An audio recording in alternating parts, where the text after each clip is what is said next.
Hey y'all, it's me.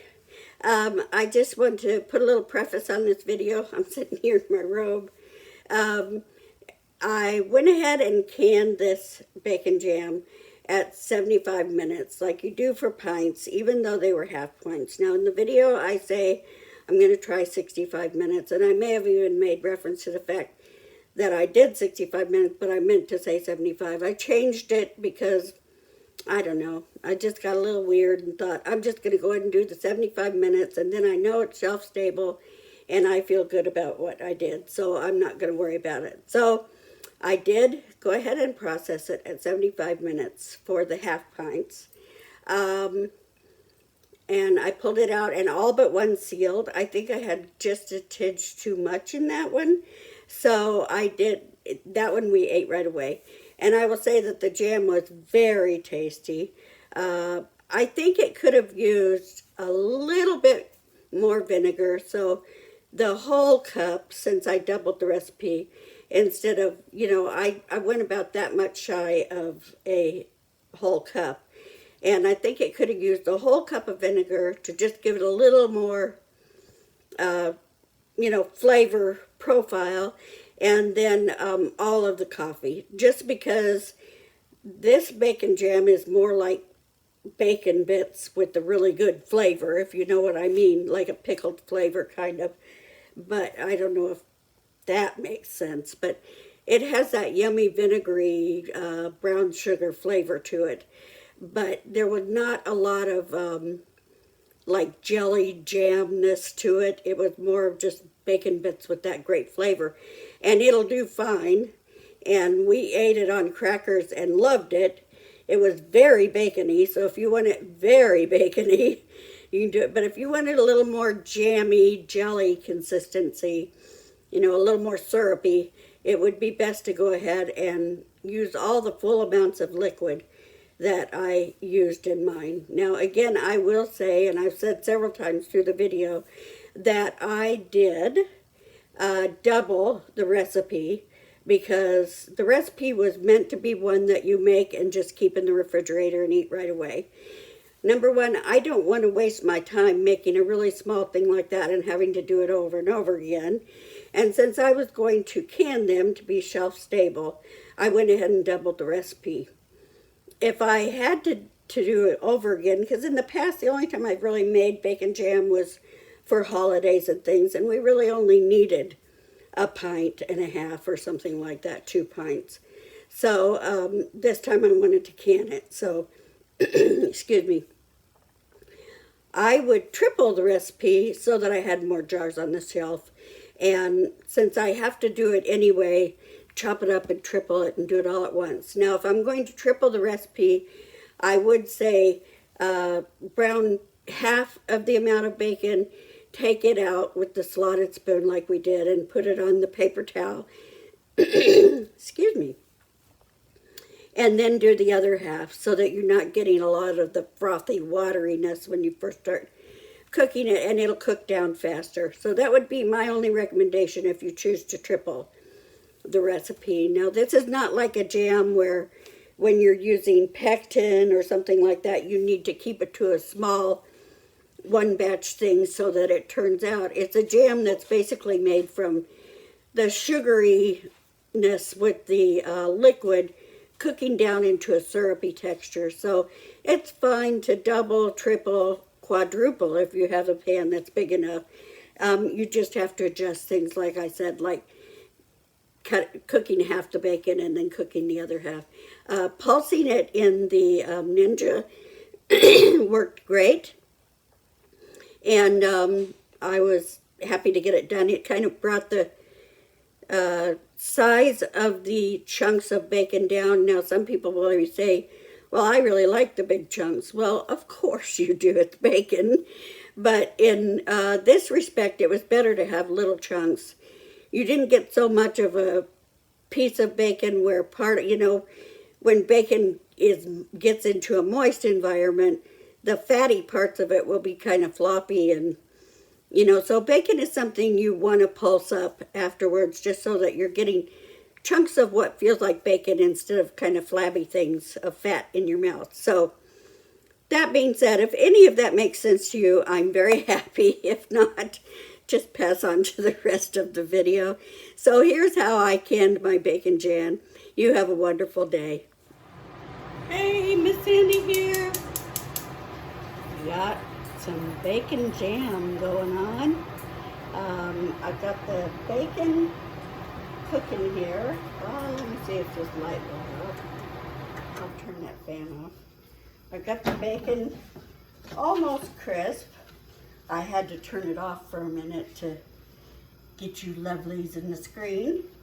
So I'm getting it going, and I'm chopping up my onions, being super lazy today and doing them in my little food processor. And they need to be chunked up, not super fine, but not as big a chunks if I would be making like a sweet onion jam. And I am doubling this recipe. It's a recipe from Martha Stewart.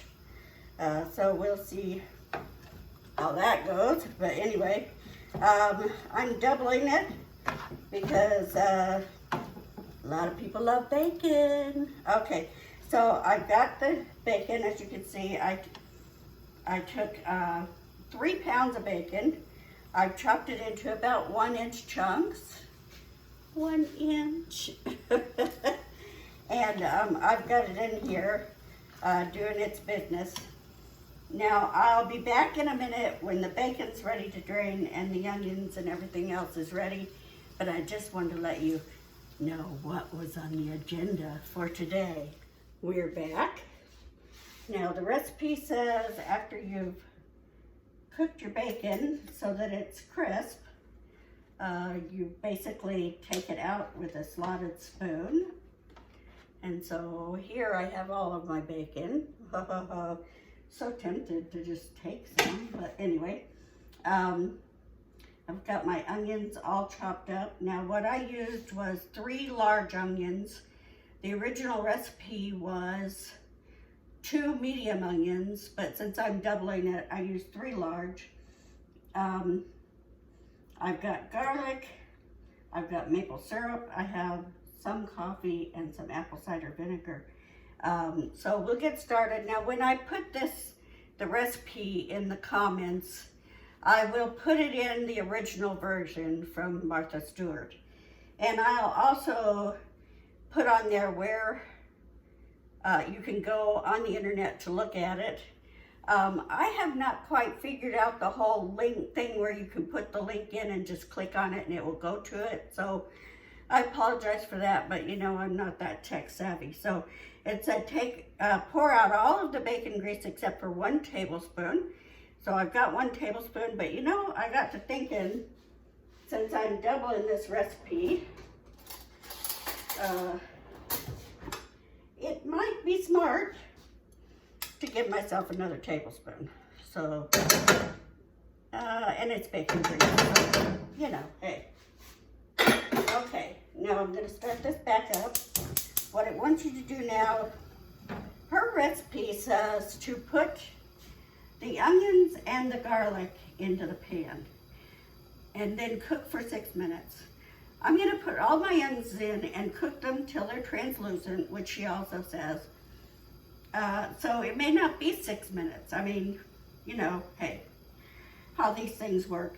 And then when I'm just about got them where I want them, I'll add the garlic because, you know, burnt garlic is a horrible thing. So, okay, here we go.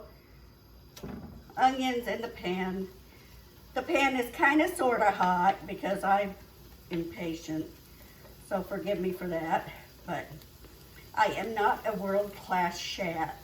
I am a mama, grandma, do it my way kind of person. Now I got those all in there. I'm just gonna start them to going and frying up.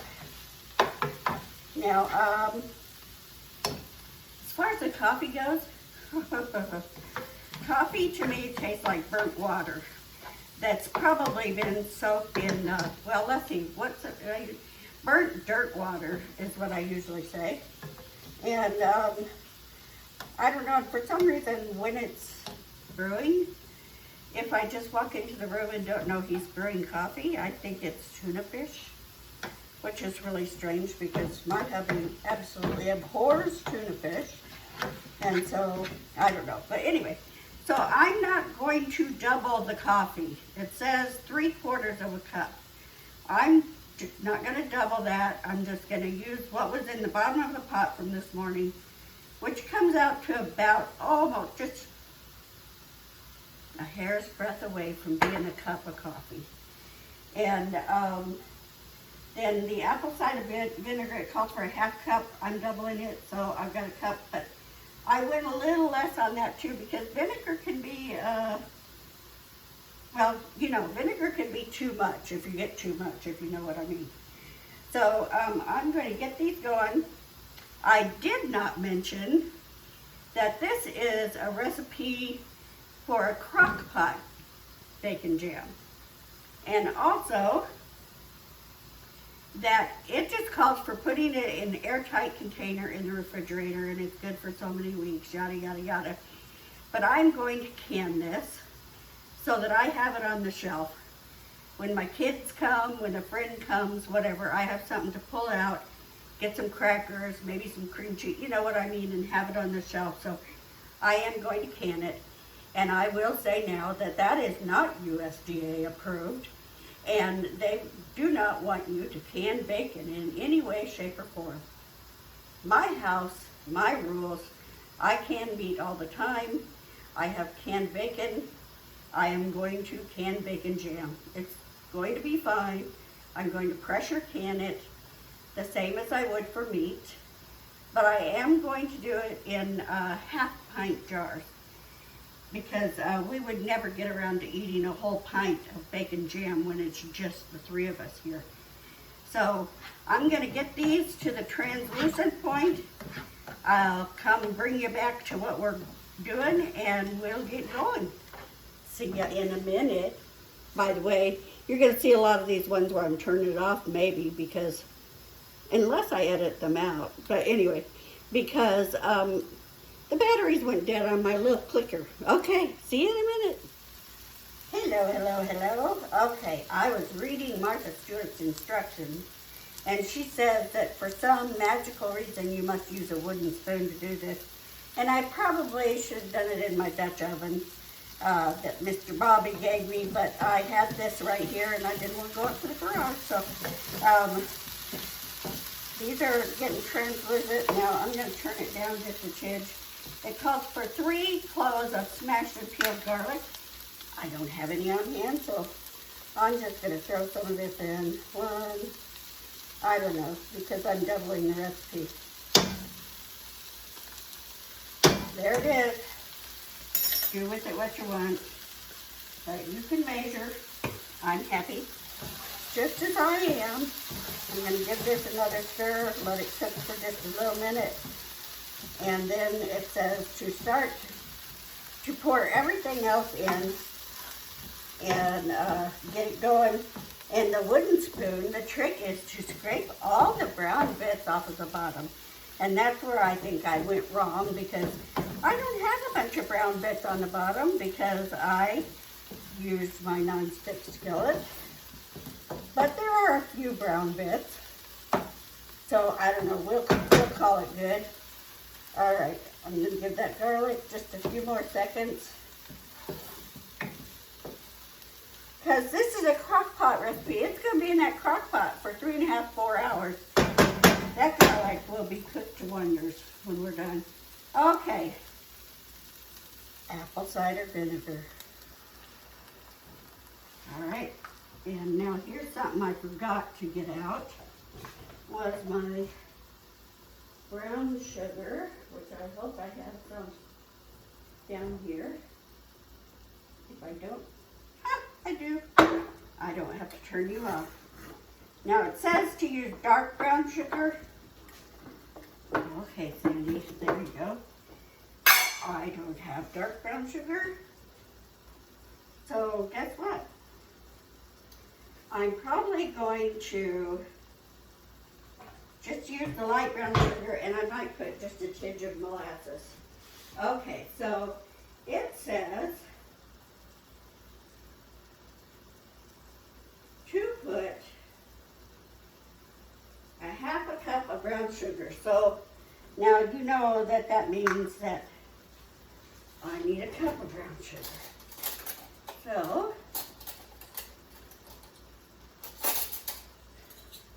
in the most exciting way possible, I'm going to put in a cup of brown sugar. All right, oh, there's my old, I had that over the top of it to keep it from drying out. Because these jars are really cute, but they just don't keep the seal very well. Now, I think my little bear is in there. Yeah, okay. All right. I probably need to dampen my little bear to keep my brown sugar soft again. Although this is not hard, so I'm not complaining. I'm just talking to myself about what needs to be done. You will also see that in my house, things are not done in the most effective and efficient way. Sometimes I just don't do them in a way that most people would. But there it is. So if you want to watch my video to see the improper way to do things, now that's packed pretty darn good. And I think I have some molasses up here. Then goes the brown sugar. Got a little in the bottom stuck on the rest of the vinegar. Tuck that out of the way. Put my little wax paper on. Oh my word. Okay, now the maple syrup, this is real maple syrup, and it calls for 1/4 cup. So I had this little doober from Cracker Barrel, left over from pancakes. So it was 1/4 cup. So now I just need to fill in with another 1/4 cup. All right. Get that baby out of the way. In the thing that goes. I got my garlic. Oh, now I have to do the bad part. This part scares me. I don't like coffee. Okay, here we go. Everybody else will eat a lot more of this than I will, so we'll just go from there. Stir it up real good. Get her going.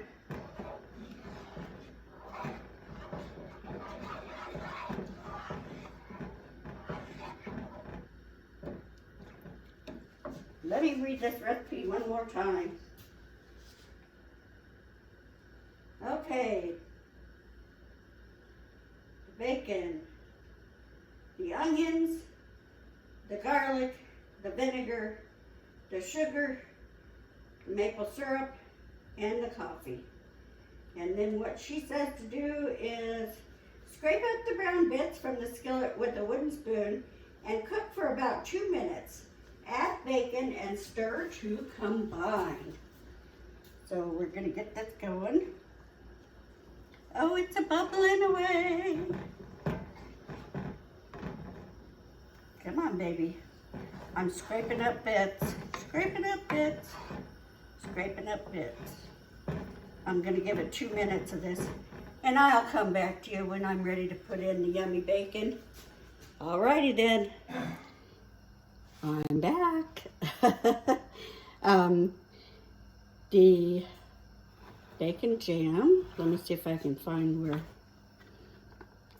has cooked down for 4 hours in the crock pot on high with the lid off, and I've given it 6 or 7 pulses in the Ninja, and I'm now gonna jar it up.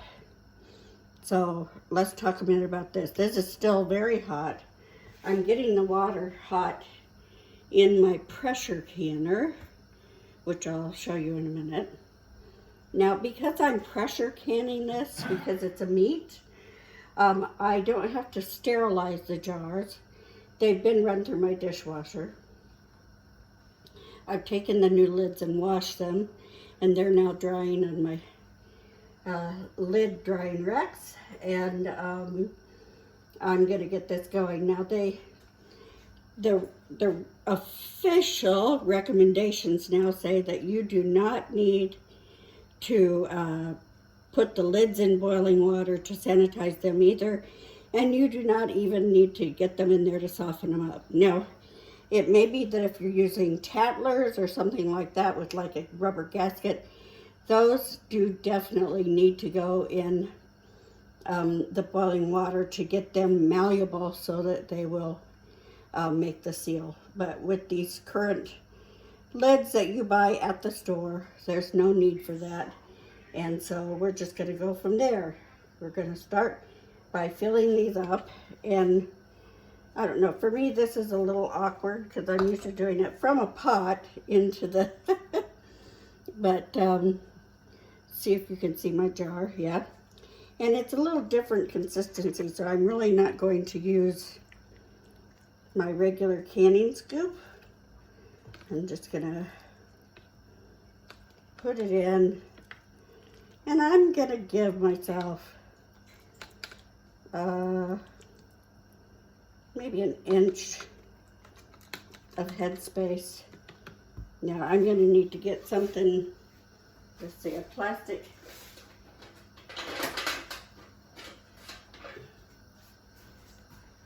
spoon. I just want to tamp that down a little, get all the bubbles out with the lovely debubbling. And I'm going to get that sitting in the water as quickly as possible. So I'll put that into my next jar. I'll get a lid. I have a ring. And I'm just going to put that on finger tight, not too tight. If you think you did too tight, just loosen a little. It needs a little breathing room.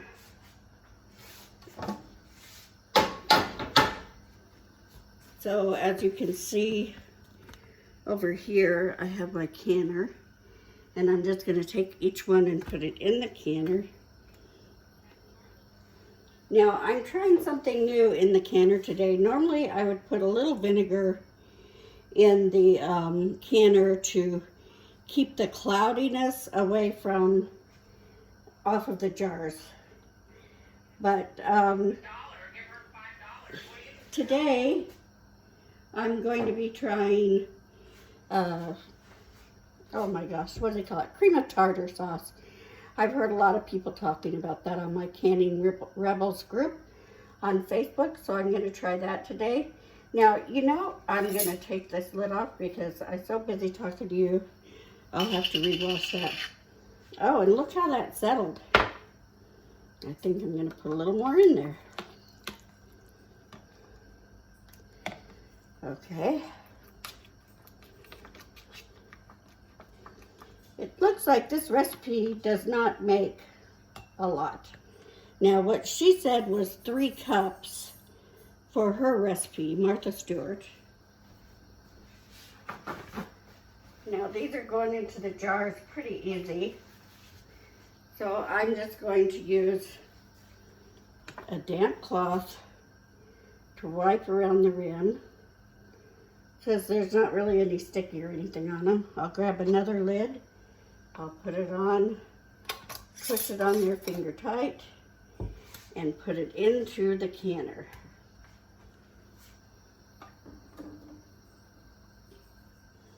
Now remember, this is pressure canner, it's not water bath. So I'm going to get going doing the rest of these because I'm sure it can be kind of boring watching me do that.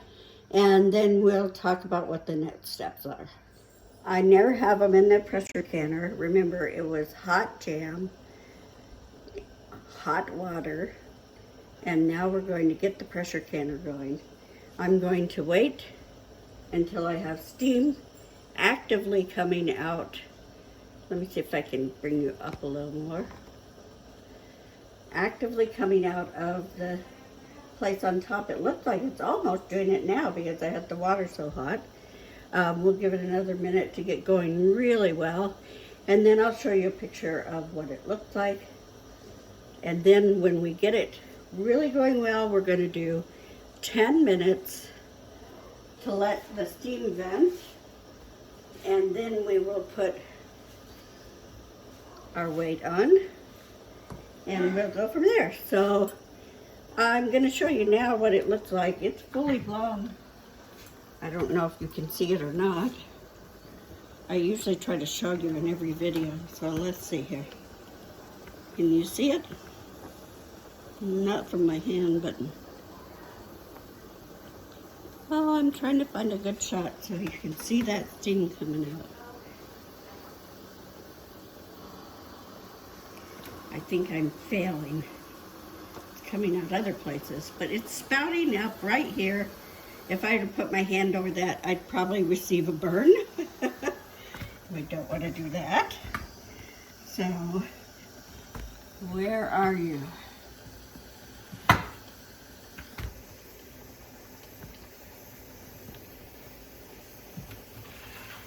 Adjusting, adjusting, adjusting. Okay, we're gonna put our timer on 10 minutes because it's really coming out of there, so. My handy dandy little timer. Oh, there's the fur babies. 10 minutes and we'll be back to pull them out of the can. Okay, so the steam's been going for 10 minutes. My timer just went off. I'm putting my little weight on. And I'm gonna wait until that starts jiggling. And then I will start my timer for 65 minutes. I'm doing pints. I don't want to do them a full 75 minutes.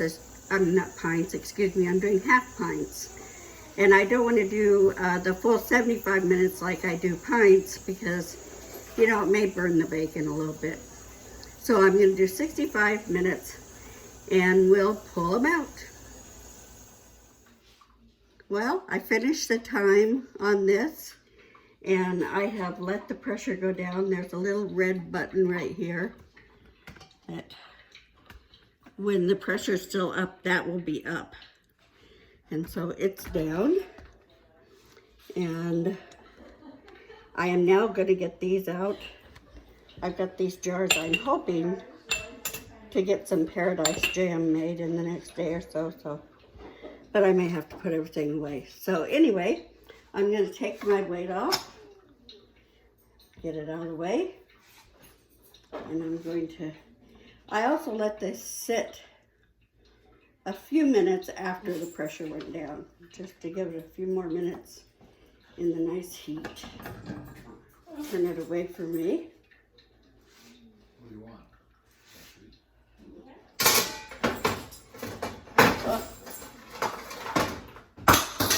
Oh, I just dropped a spoon. Well, it looks like I may have put a little more jam in each one than I should have because it looked like it, a little came out, a little of the juice came out in the, it must have expanded. But we will see if it pops its little buttons or not. If it doesn't, then I will put it in the fridge and we'll be eating bacon jam for a while.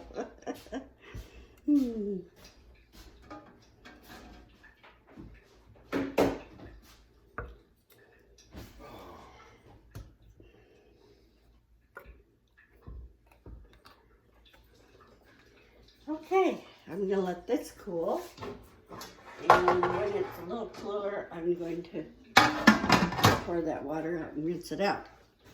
So here's the bacon jam,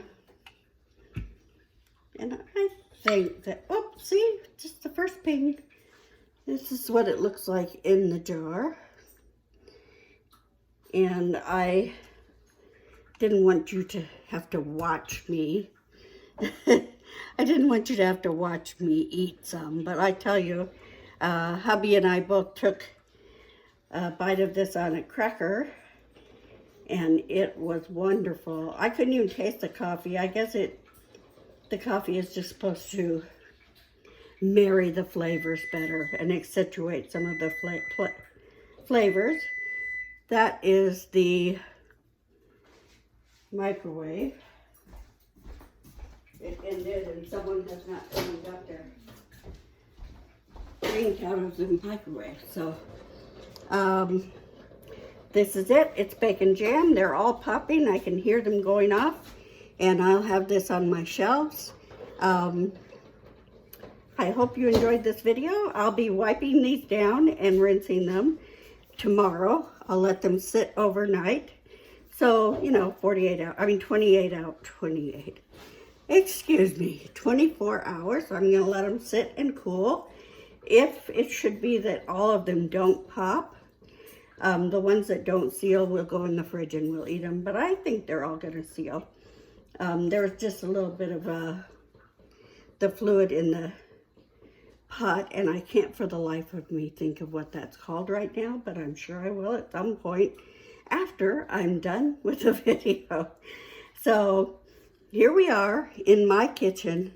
I just made bacon jam and canned it, and it will be shelf stable for quite a while, and that makes me happy, and I'm sure it makes my family happy. So here in my kitchen, I'm just gonna say, it's always something. Have a great day.